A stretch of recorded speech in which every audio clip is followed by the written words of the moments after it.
जय हिंद दोस्तों। आपके अपने परिवार द शिवा एकेडमी में मैं आप सभी का स्वागत करता हूं। दोस्तों, बीपीएससी शिक्षक भर्ती टीआरई 3.0 से संबंधित दोस्तों मैं आप लोग के सामने जीके और जीएस के महत्वपूर्ण प्रश्नों का पार्ट 11 लेकर उपस्थित हूं दोस्तों, जो कि बिहार शिक्षक भर्ती की दृष्टि से बहुत ही महत्वपूर्ण है। यदि आप हमारे चैनल पर नए हैं तो चैनल को सब्सक्राइब कर लें, बेल आइकन की घंटी को प्रेस कर लें तथा हमारे इस सेशन को ज़्यादा से ज़्यादा शेयर करें और इस सेशन में लास्ट तक बने रहें दोस्तों, और अपने आप अपनी तैयारी को जांच लें कि आपकी तैयारी कहाँ तक हुई है। तो आइए देखते हैं आज का अपना पहला प्रश्न। पारसेक इकाई है दूरी की, समय की, प्रकाश की चमक की, चुंबकीय बल की। तो पारसेक की इकाई होती है दोस्तों दूरी की, ये इसका सही हो जाएगा। आगे देखते हैं प्रश्न नंबर 2। निम्नलिखित में से कौन सा एक सुमेलित नहीं है? डेसिबल क्या ध्वनि की प्रबलता की इकाई नहीं है, या अश्व शक्ति शक्ति की इकाई नहीं है, या समुद्र मील दूरी की इकाई नहीं है, या दोस्तों डी कह रहे हैं सेल्सियस उष्मा की इकाई नहीं है। तो इसमें जो गलत है दोस्तों वह डी है। सेल्सियस तापमान का इकाई होता है दोस्तों, इसलिए इसमें गलत पूछा है, सुमेलित नहीं है। तो डी वाला ऑप्शन मेरे दोस्तों सुमेलित नहीं है इसका। आगे देख लेते हैं प्रश्न नंबर 3। ल्यूमेन किसका मात्रक है? ज्योति तीव्रता का, ज्योति फ्लक्स का, ए और बी दोनों, इनमें से कोई नहीं। तो तीसरे का हो जाएगा दोस्तों ल्यूमेन या ज्योति फ्लक्स का मात्रक है, बी इसका सही जवाब है। आगे देख लेते हैं प्रश्न नंबर 4। पास्कल इकाई है आर्द्रता की, दाब की, वर्षा की, या डी कह रहा है तापमान की। तो पास्कल जो इकाई होती है मेरे दोस्तों वह किसकी होती है? दाब की होती है, बी इसका सही हो जाएगा। आगे देख लेते हैं प्रश्न नंबर 5। निम्नलिखित में से कौन सा सही है? खरीफ फसलें सर्दियों की फसलें हैं, रबी फसलें मानसूनी फसलें हैं, गेहूं रबी की फसल है, सरसों खरीफ की फसल है। तो इसका कौन सही है दोस्तों? इसमें सी वाला एकदम बिल्कुल ठीक ठीक जवाब है दोस्तों कि गेहूं रबी की फसल है। बाकी सभी ऑप्शन क्या है इसके गलत है, इसलिए इसका सी बिल्कुल सही हो जाएगा। आगे देख लेते हैं अगला प्रश्न। निम्नलिखित में से कौन खरीफ की फसल नहीं है? खरीफ की फसल नहीं है बताना है दोस्तों। क्या ज्वार नहीं है, या धान, मक्का, या चना? बताइए दोस्तों खरीफ की फसल इसमें कौन सी नहीं है? तो ज्वार भी खरीफ की फसल होता है दोस्तों, ज्वार भी खरीफ की फसल होता है, तो ये भी नहीं होने वाला है। धान भी खरीफ की फसल है और मक्का भी खरीफ की फसल है, इसलिए पूछा है इसमें प्रश्न में दोस्तों कि खरीफ की फसल नहीं है तो है चना। चना खरीफ की फसल नहीं दोस्तों, बल्कि यह रबी की फसल होती है। किसकी फसल होती है? रबी की फसल होती है, याद रखिएगा। अगला प्रश्न, प्रश्न नंबर 7। निम्न में रबी की फसल नहीं है। लो दोस्तों आ गया प्रश्न कि रबी की फसल नहीं है, बताइए। क्या मूंगफली नहीं है, मूंगफली नहीं है, क्या गेहूं नहीं है, या जौ, या मसूर? बताइए दोस्तों रबी की फसल इसमें कौन नहीं है? तो रबी की फसल दोस्तों मूंगफली नहीं है, याद रखिए यह रबी की फसल नहीं होती है। गेहूं रबी की फसल है, अभी बता कर आ रहा हूं दोस्तों। जौ भी है और मसूर भी, ये तीनों रबी की फसल है, इसलिए यह ऑप्शन नहीं होंगे, बल्कि ए हो जाएगा मूंगफली। अगला प्रश्न, प्रश्न नंबर 8। निम्नलिखित में से कौन खरीफ की फसल है? बताइए दोस्तों कि इसमें से खरीफ की फसल बताना है। जौ, सरसों, बाजरा, मूंगफली। बताइए दोस्तों कि इसमें से खरीफ की फसल कौन है? तो खरीफ की फसल है मेरे दोस्तों बाजरा। बाजरा को खरीफ की फसल कहते हैं। अगला प्रश्न, प्रश्न नंबर 9। निम्नलिखित में से कौन खरीफ की फसल है? फिर से बताना है दोस्तों कि इनमें से खरीफ की फसल कौन है? बताइए, क्या गेहूं है, चावल है, मटर है या सरसों है? बताइए दोस्तों इसमें खरीफ की फसल कौन है इसमें? तो इसका हो जाएगा दोस्तों बी, गेहूं है जो दोस्तों वह खरीफ की फसल है। याद रखिएगा, बाकी सभी ऑप्शन में जो दिया है दोस्तों, जैसे गेहूं, मटर, सरसों, यह रबी की फसलें हैं। अगला प्रश्न, प्रश्न नंबर 10। निम्नलिखित में से कौन रबी की फसल है? तो इसका हो जाएगा मेरे दोस्तों, बताइए कि रबी की फसल कौन है? तो रबी की फसल है दोस्तों गेहूं। याद रखिए, बहुत ही इंपॉर्टेंट प्रश्न है दोस्तों। रबी की फसल, खरीफ की फसल और जायद की फसल से एग्जाम में एक प्रश्न तो आता ही आता है। अगला देख लेते हैं, गेहूं बोने का उपयुक्त समय कौन सा होता है? अक्टूबर नवंबर, नवंबर दिसंबर, जनवरी फरवरी, मार्च अप्रैल। इसका हो जाएगा मेरे दोस्तों अक्टूबर और नवंबर। गेहूं बोने का उपयुक्त जो समय है वह अक्टूबर और नवंबर है, याद रखिएगा। आइए चलते हैं अगले प्रश्न पर। अगला प्रश्न दोस्तों, निम्नलिखित में से कौन कीट आकर्षक फसल है? वैसी फसल बताइए दोस्तों जो कीटों को आकर्षक करती है। भिंडी, पालक, सनई, सूर्यमुखी। तो वह हो जाएगा दोस्तों ए, भिंडी है जो क्या कहलाती है दोस्तों? कीट आकर्षक फसल कहलाती है, याद रखिएगा। आगे चलते हैं अगले प्रश्न पर। निम्नलिखित में से नकदी फसल बताइए। कह रहे दोस्तों इनमें नकदी फसल कौन है? मक्का, गेहूं, तंबाकू, धान। तो इसका हो जाएगा मेरे दोस्तों सी, तंबाकू नकदी फसल है, याद रखिएगा। अगला प्रश्न है दोस्तों, निम्नांकित फसलों में कौन सी फसल नकदी फसल के रूप में जानी जाती है? चावल, गेहूं, बाजरा, कपास।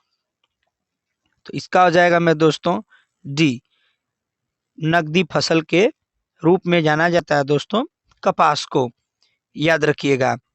आगे देख लेते हैं अगला प्रश्न, निम्नलिखित फलीदार पौधों में कौन पेट्रोपादप भी है? याद रखिए दोस्तों, पूछा है कि इन पौधों में जो फलीदार पौधे हैं उसमें कौन सा ऐसा पौधा है जो पेट्रोपादप भी है? अरहर, मटर, चना, करेज। तो इसका हो जाएगा मेरे दोस्तों डी, करेज है जो दोस्तों यह फलीदार पौधों में पेट्रोपादप भी है, याद रखना है इसको। आगे देख लेते हैं प्रश्न नंबर 16। निम्नलिखित 4 ऊर्जा फसलों में से एक की खेती एथेनॉल के लिए की जाती है।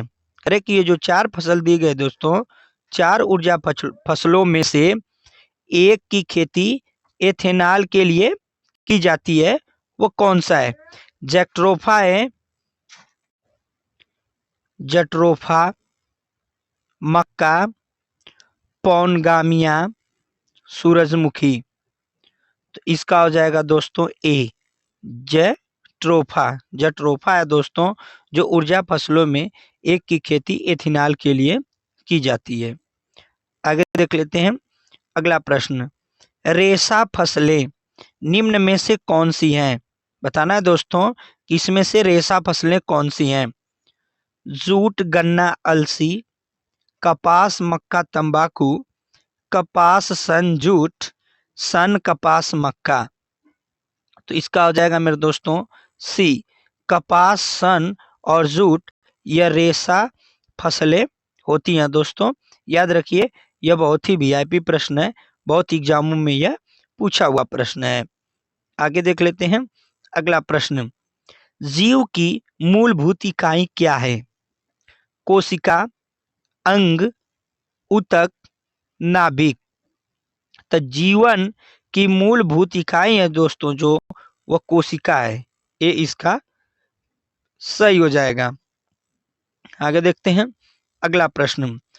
कोशिका के बारे में निम्न में से कौन सा कथन सही नहीं है? करे बताइए कि कोशिका के बारे में कौन सा कथन सही नहीं है। कोशिकाओं के आकार और आमाप विशिष्ट कार्य से संबंधित होते हैं। कुछ कोशिकाओं के बदलते बदलते आकार होते हैं। सी कह रहा है प्रत्येक कोशिका में निष्पादन की अपनी क्षमता होती है।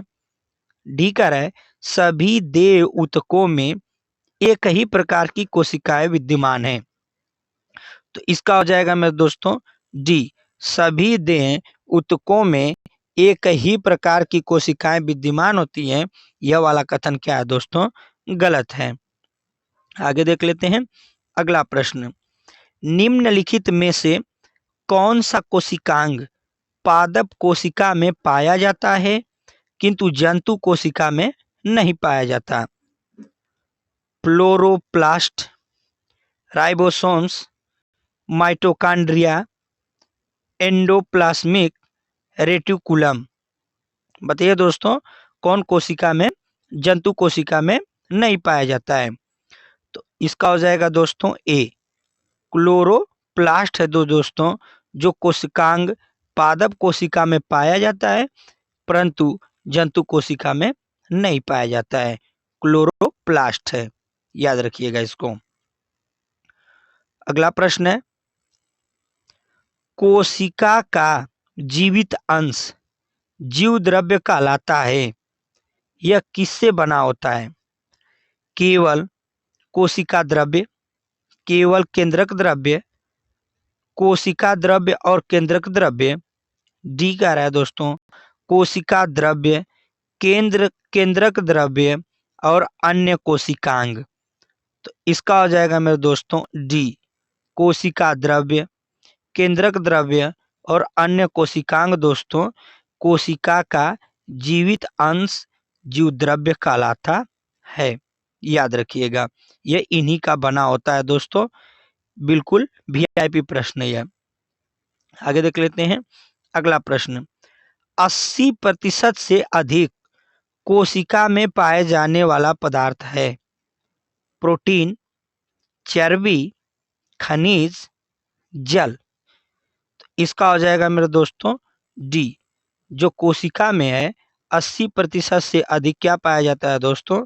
तो जल पाया जाता है। अगला प्रश्न, प्रश्न नंबर 23। निम्नलिखित में से किन कोशिकाओं में नाभिक नहीं होता? मूल रोम कोशिका, लाल रक्त कोशिका, प्लेटलेट, मोनोसाइट।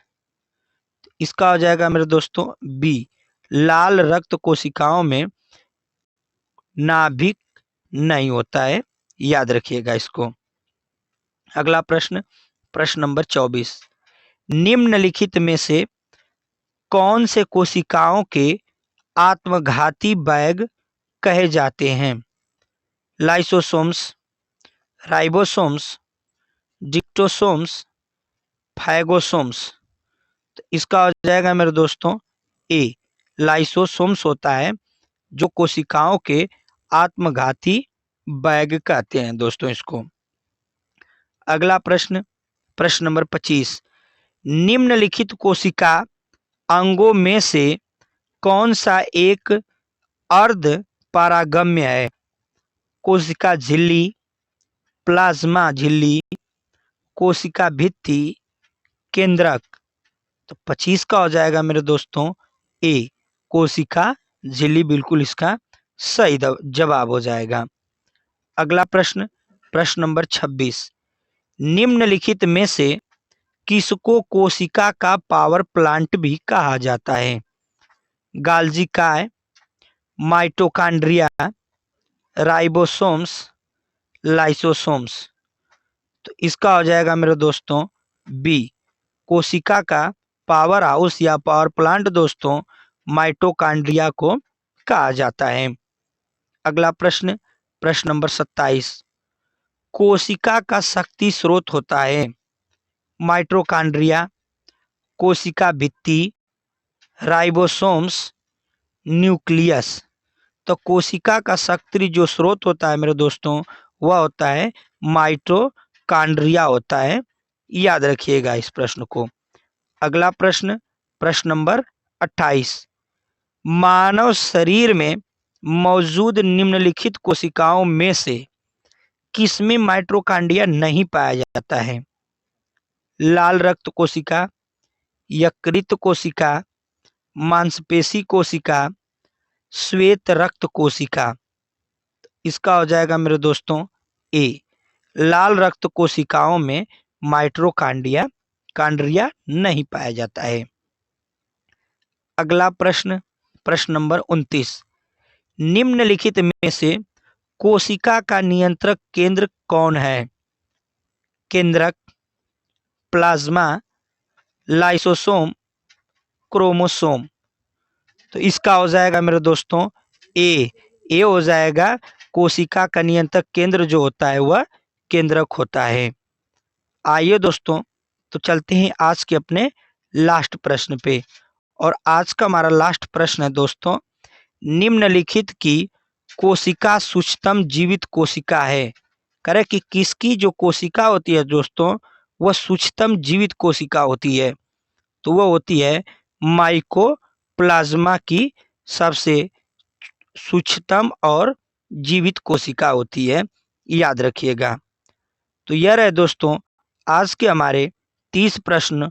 और ये हमारा सेशन कैसा लगा हमें ज़रूर बताइएगा। और आपका स्कोर 30 में कितना सही हुआ ये भी आप हमें कमेंट करेंगे। मिलते हैं अगली वीडियो में दोस्तों, तब तक के लिए धन्यवाद। जय हिंद।